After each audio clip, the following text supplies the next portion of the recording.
more than 30 roads earmarked for repairs. The Barbados Workers Union rejects tomorrow's deadline set by the Rural Development Commission regarding layoffs. And changes may be coming to encourage children to do more mental math calculations. Credible, balanced, committed. This is the CBC Evening News. A very good evening to you with the Tuesday, October 30th edition of the CBC Evening News. I am Ryan Broom. In our top story, over 30 roads along with major highways are set to be repaired in the coming months as government continues to address the dire state of the road network across the island. Minister of Transport and Works, Dr. William Duguid, made the revelation at a media tour in the St. George South community this morning.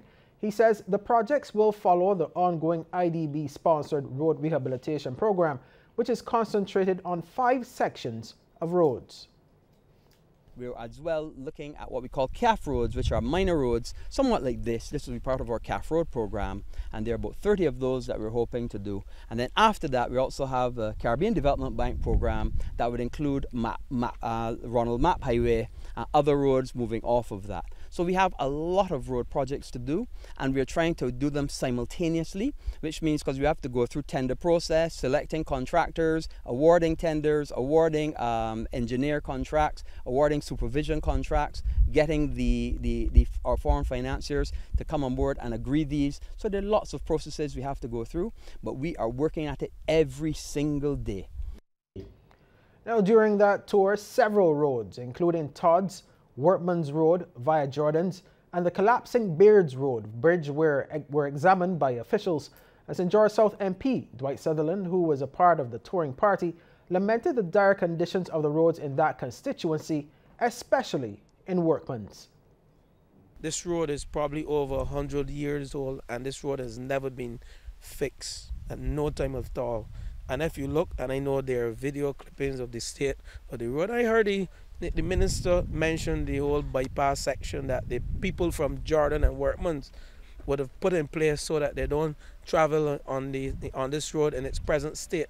And I want to thank them for their innovation, even though they might have encroached on private property, is indeed a way that they can move between Jordan and Ellerton and Border Hall and the other areas. But I was assured by the minister that indeed he'll place this road as a priority road.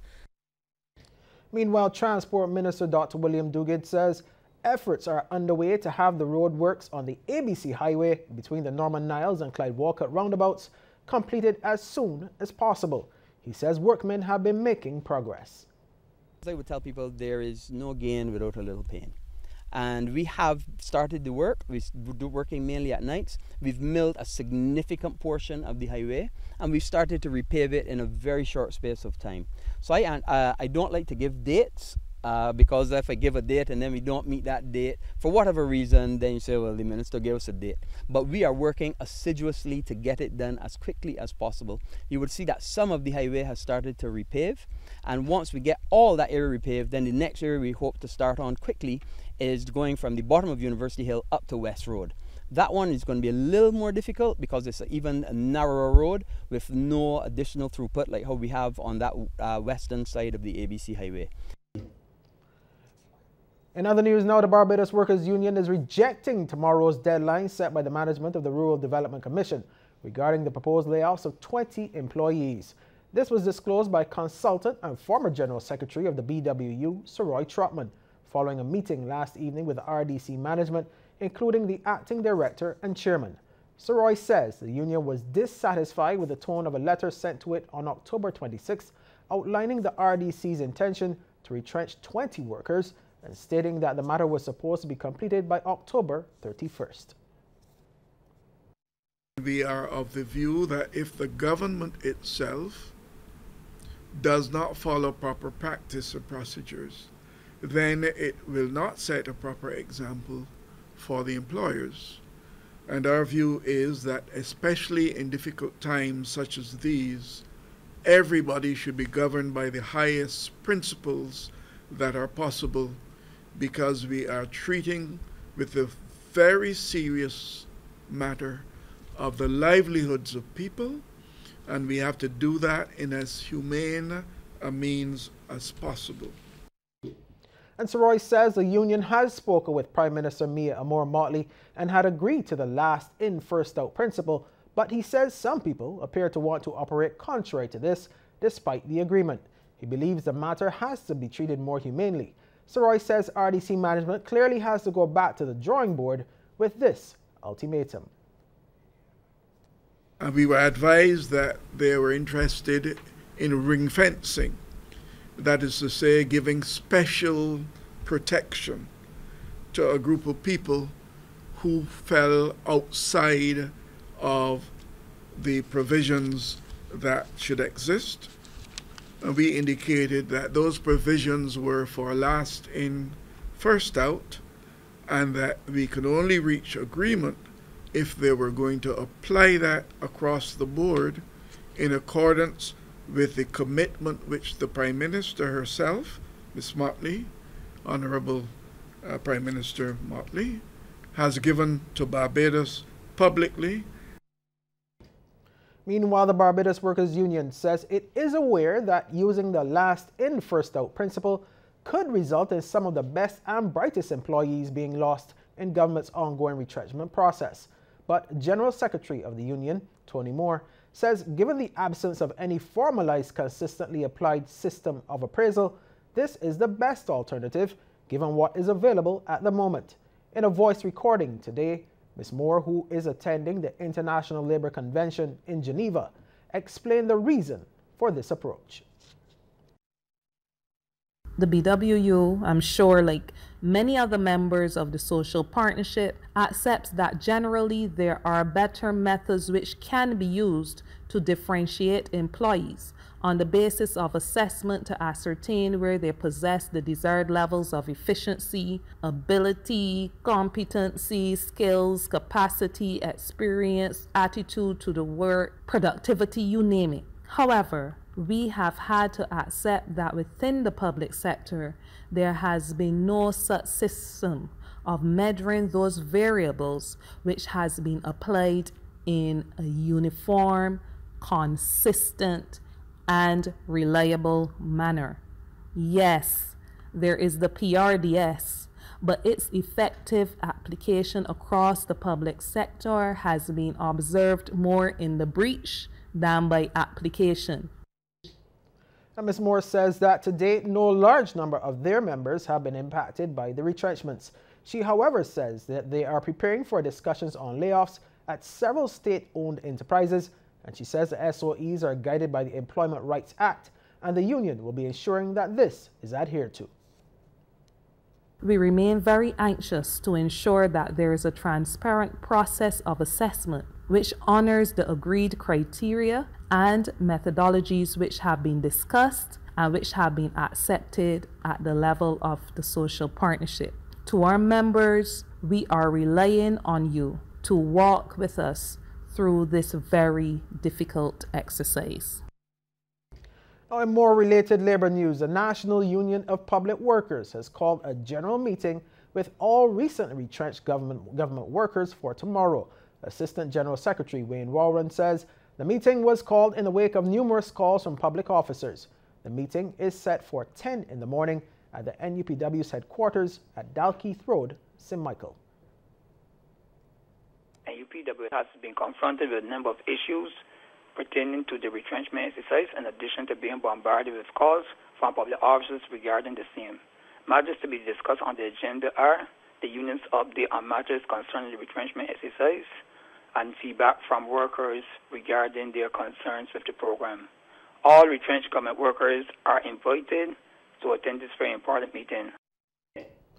The Barbados Agricultural Development and Marketing Corporation, or BADMC, advises the public that its farm shops at Fairy Valley Christchurch and Spring Hall St. Lucie will no longer be in operation after tomorrow, Wednesday, October 31st. The BADMC says it wishes to thank its customers for their patronage and sincerely apologize for any inconvenience which may be caused as a result of this closure. Well, Barbados is ranked favorably on the world stage with respect to the penetration of electric vehicles. Minister of Energy and Water Resources, Wilfred Abrams, revealed there are close to 400 privately owned electric vehicles on the nation's roads at present. There will be a thrust to convert to higher levels of vehicles fueled by renewable energy, as well as hybrid electric and fully electric vehicles. The government has already purchased over 8 vehicles, as well as incentivized a fledgling electric vehicle sector that has yielded, I believe, 390 privately owned pure electric vehicles. It doesn't sound like a lot to you, but the 390 electric vehicles in Barbados makes Barbados the 3rd highest user of electric vehicles in the world in terms of electric vehicles per 1,000 people. And Minister Abrams says the Ministry of Transport and Works will play a key role in the thrust to develop the sector. The Cabinet has established a Ministerial Committee on Energy to drive this significant thrust to renewable energy, and I will continue to champion the effort as we are clearly moving in the right direction. In the future, most of our energy needs related to water pumping will be provided by solar arrays at each of our pumping stations, so as to ensure a high degree of independence and certainty for sustainable use. Well, changes could be coming to Barbados' education system to encourage children to do more mathematics calculations in their heads. Word of this from Parliamentary Secretary in the Ministry of Education, Senator Dr. Rommel Springer.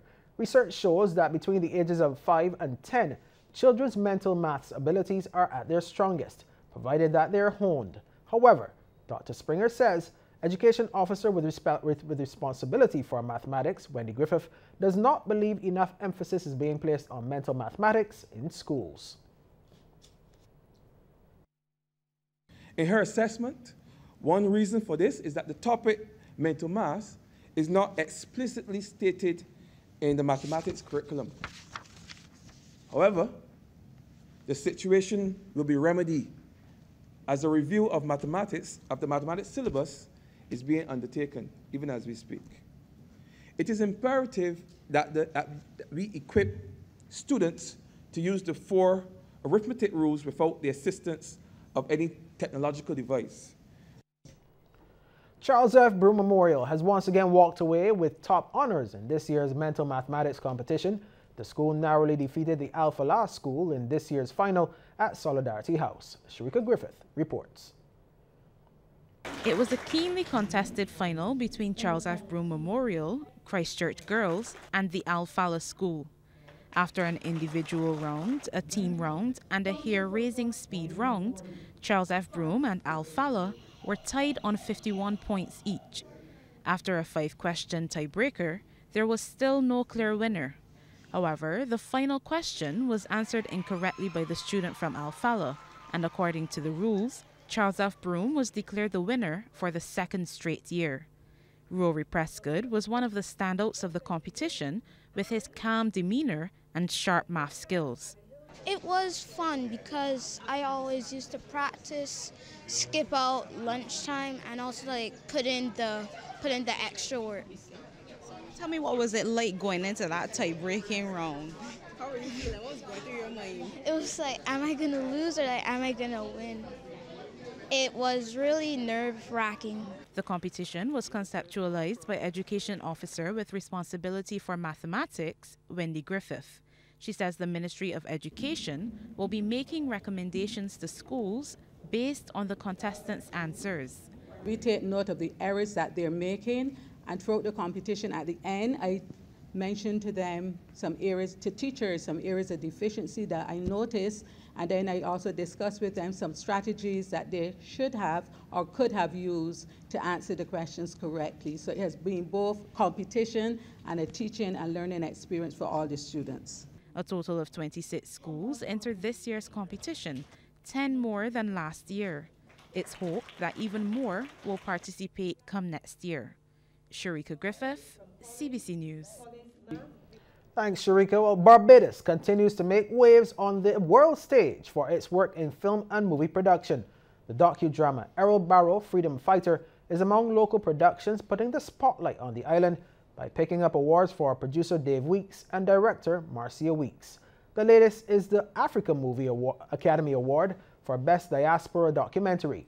The film tells the story of the right excellent Arrow Bolden, who successfully led Barbados to independence on November 30th, 1966, after more than 300 years as a British colony.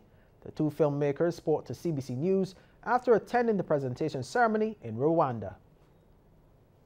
It was a great feeling. You had filmmakers from all over Africa and the US. You had filmmakers from Nigeria, Ghana, Mali, all over Africa. And also you had US filmmakers and other parts of the African diaspora. There were lots of filmmakers there, and we had a chance to network with many filmmakers, especially those from Nigeria, where the Nollywood film industry is blossoming.